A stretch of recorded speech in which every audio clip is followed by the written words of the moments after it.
Hello, everyone, and welcome again to Out of Combat, which is our Casters and Cantrips post-show little chitty chat podcast. I am Nina, or Kid Kerrigan. I play Cuda on the show, and we also have Maximus Rake, who's our DM, and we have Moobs Like Jagger, who plays Azric, who has finally rejoined in episode 25. I'm here! Yay! Welcome back. Feels really good to be back. I was having a lot of FOMO when I was on my vacation. I was like, oh man, because I would get the notifications on my phone and I'm like, oh, they're just about to start. I'm like, I want to play. So very excited. Just having the best time away ever and still having FOMO. Meanwhile, we're all playing the game, having a great time and still having FOMO. We're not in Japan with you. Yeah. The only way to remedy this is to play D&D in Japan. Yes. We can do a live show in Japan episode. Let's just do it next week. No, just kidding. We're gonna need a lot more. We're gonna need a lot more patrons. 250. We'll need a lot more patrons for that. Episode 250 will be in Japan. Oh, jeez. Boom. I mean, put it down. Scheduling it. You realize season 1 had 80 episodes. We're at 25. That's not that far away. Coral, I know what I'm asking. But man, Max. I mean, we have a lot to do. Like we finally just got Azric back. Yeah. We finally just came back and we were like, yay, we have the box. We're gonna get the Hayden. Oh no, Hayden's gone again.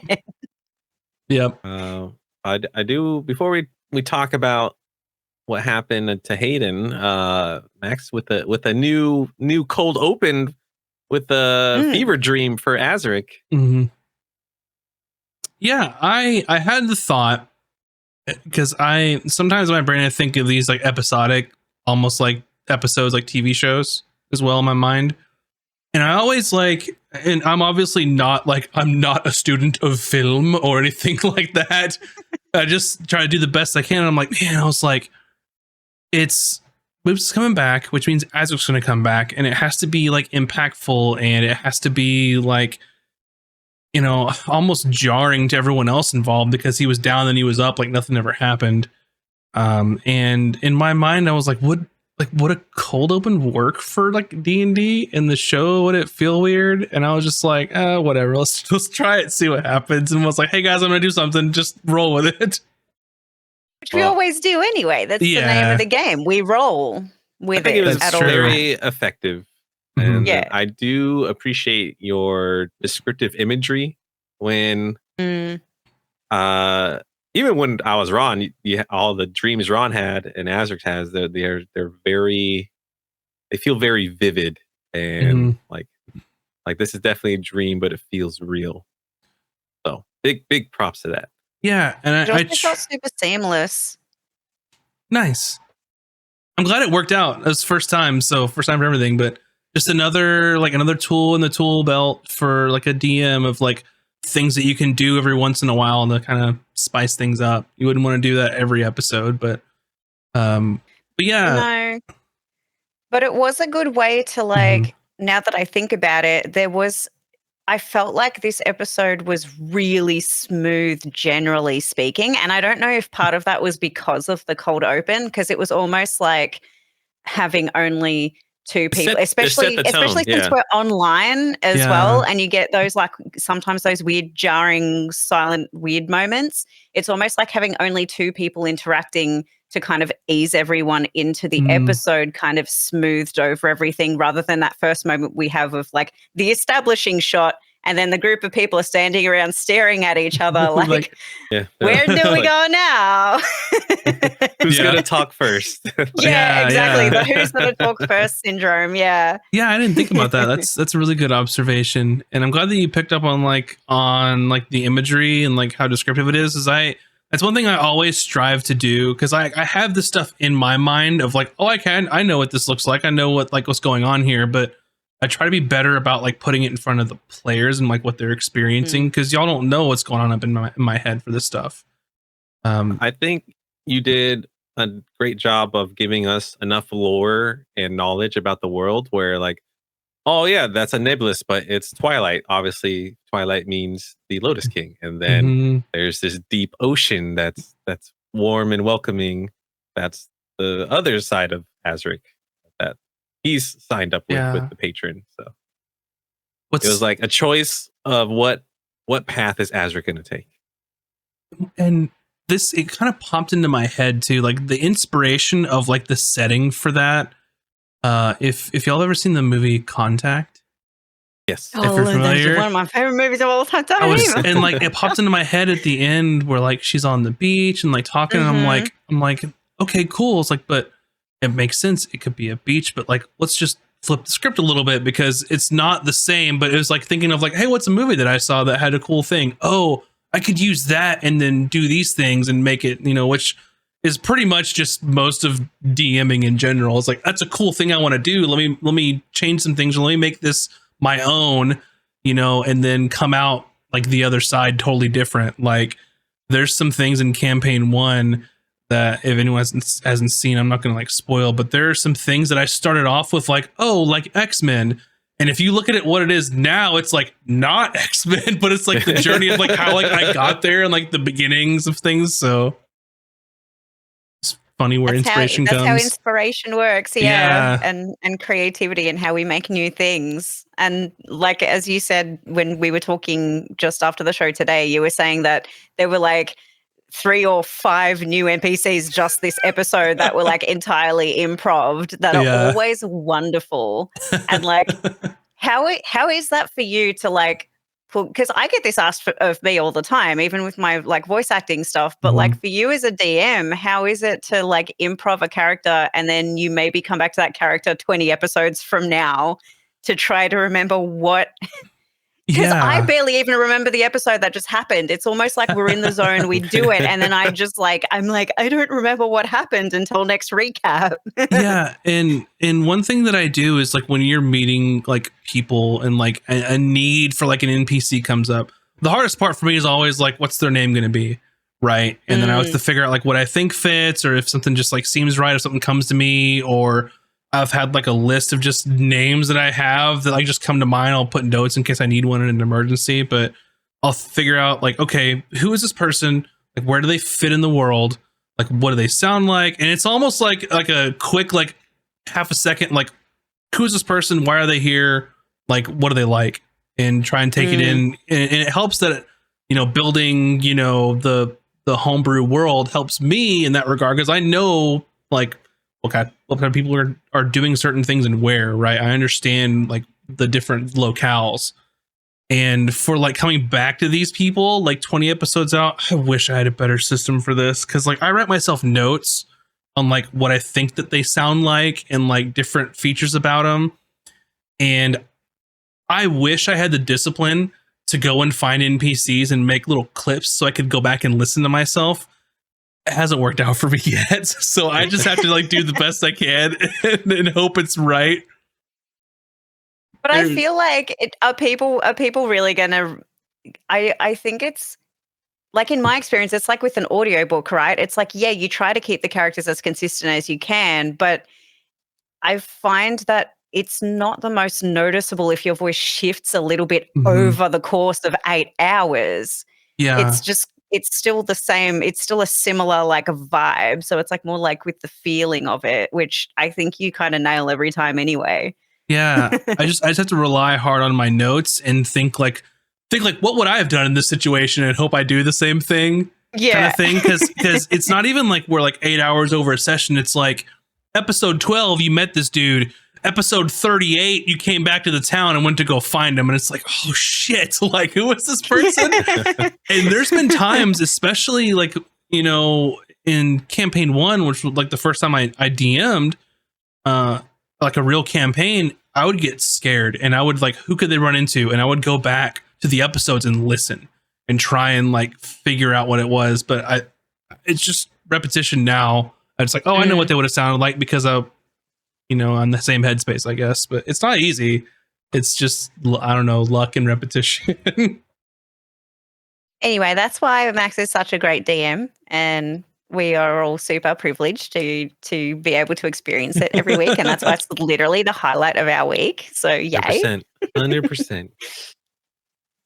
I wasn't sure how you were gonna do the reunion scene. Like they go to the hospital and they're there, and I like in my mind I was driving home from work today, and I was like, I don't know Mac was gonna be, but I was like, I thought of this line, and if Mac was here today, I was gonna be like, I was like, I'd be like, oh, I think I'm dead because I see an angel before me, and I was like, oh yeah, that line's gonna kill, and then you're like, oh, Mac's not here today, and I'm like, oh shit. Yeah. I didn't. I don't know, and I took a load of liberties on where your character was going to go, which I think worked out okay, but I didn't want them going like back and forth, like let's go to like, you know, essentially like the hospital and let's go back over here, let's go back over there. I tried to get the scenes to match up in a way to like what Nina was saying is like making it flow really well, and since it really did. Yeah, since there was a little bit of that, like, okay, your guy was just like basically in fever dream coma, in and out of, you know, exhaustion, whatever. Like, where would it make sense? And then kind of just setting the pieces a little bit ahead of time to make sure that everyone kind of just intersected. Because I always have this kind of apprehension as a DM is like, I don't want someone to sit at the table for like 3/4 of a session and not do anything. And I know that you all like don't care, it's for the story, but it feels bad to me, which is kind of why I was like, well, how could I get boobs in it quick, which led to the cold open.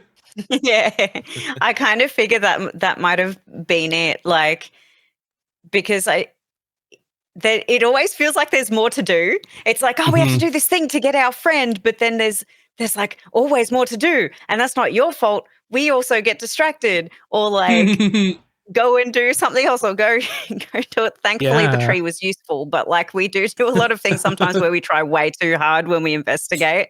Yeah. So we appreciate you like being I guess very clear, but still leaving it a bit open to us about like you can stop this line of questioning now, and then we're like, oh, okay, so it's not that. Cool. Now we can go, because otherwise we're just going to be sitting here rolling investigation checks and whatever until next Tuesday. Yeah, and that's kind of what I think about, like, you know, as a player too, like some of those keys aren't apparent until like you're almost explicitly told, right? Because I've been in situations like, what else do I need to roll? Like, what's going on? And I always want to make sure that like there's a light at the end of the tunnel, that you're never stuck with like, well, now what do we do? And just kind of don't have a direction, because that doesn't feel good as a player. So I did get stuck in one of those situations in Baldur's Gate last night, where it was like, I know this is a puzzle and I technically know what I'm supposed to do, but I don't see any clues anywhere that tell me how to do the thing.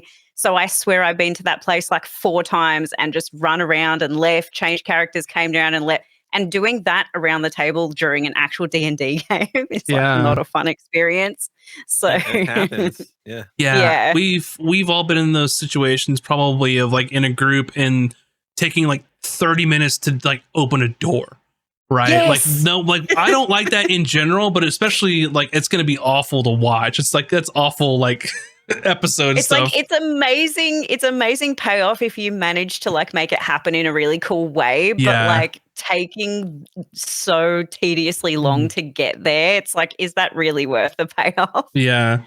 I have a question for you, Moobs, as Azric and kind of coming back, and I know we had a little bit of like some discussions behind the scenes of like bringing you back in and like and this kind of stuff, like what, because Azric clearly had a choice to make in that sort of fever dream. Like what's going through his head and why he chose the direction he chose?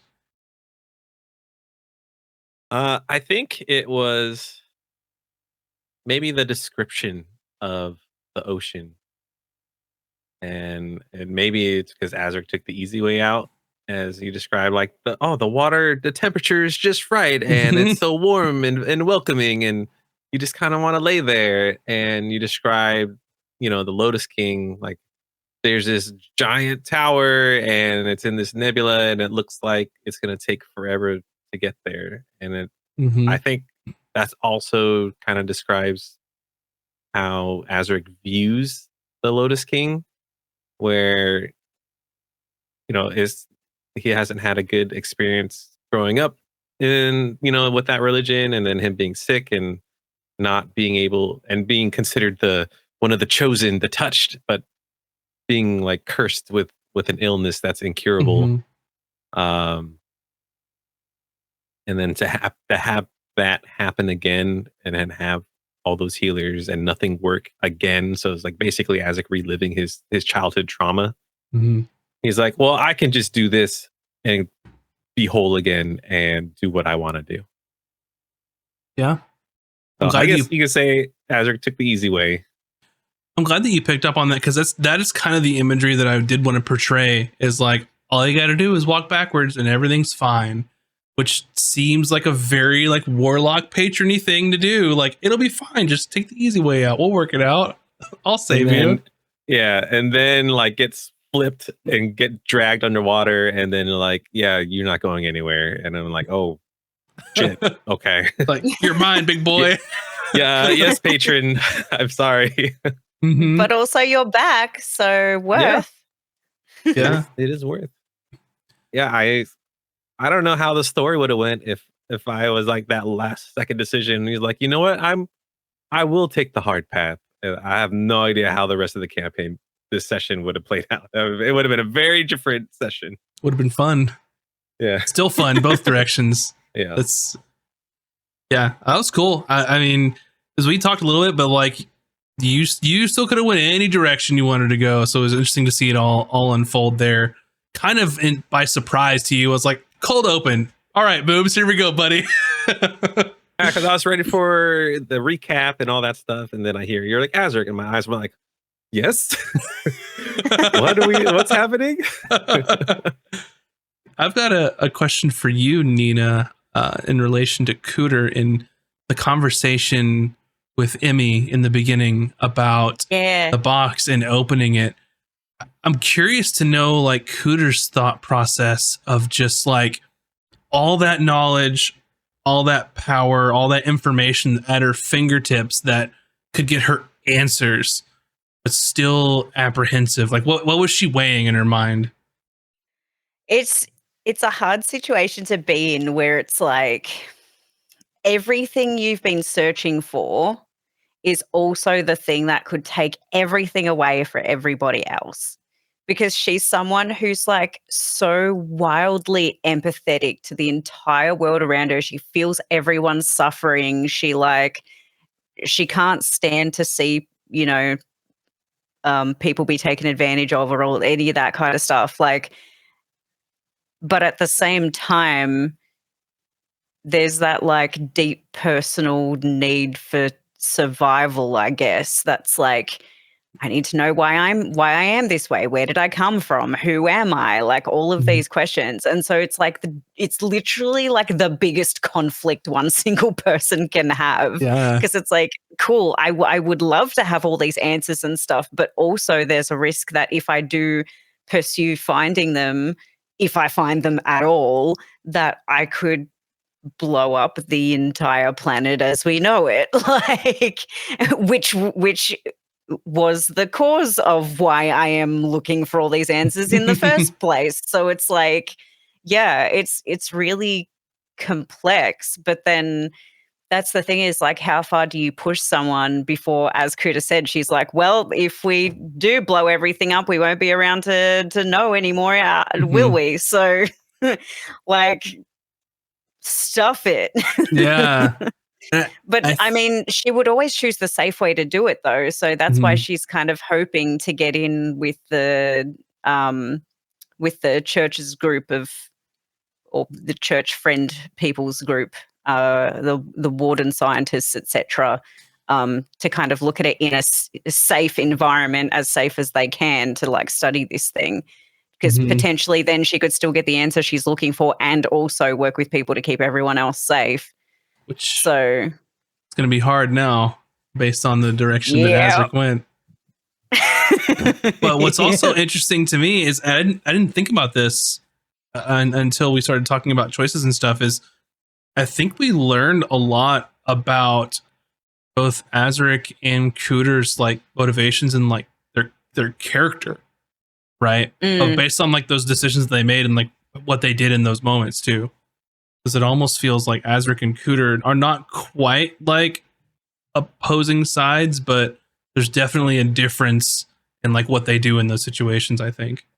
Yeah. And it's funny how like she was literally on the precipice. She would have done that thing with Emmy had they had the chance, but they just didn't get the chance.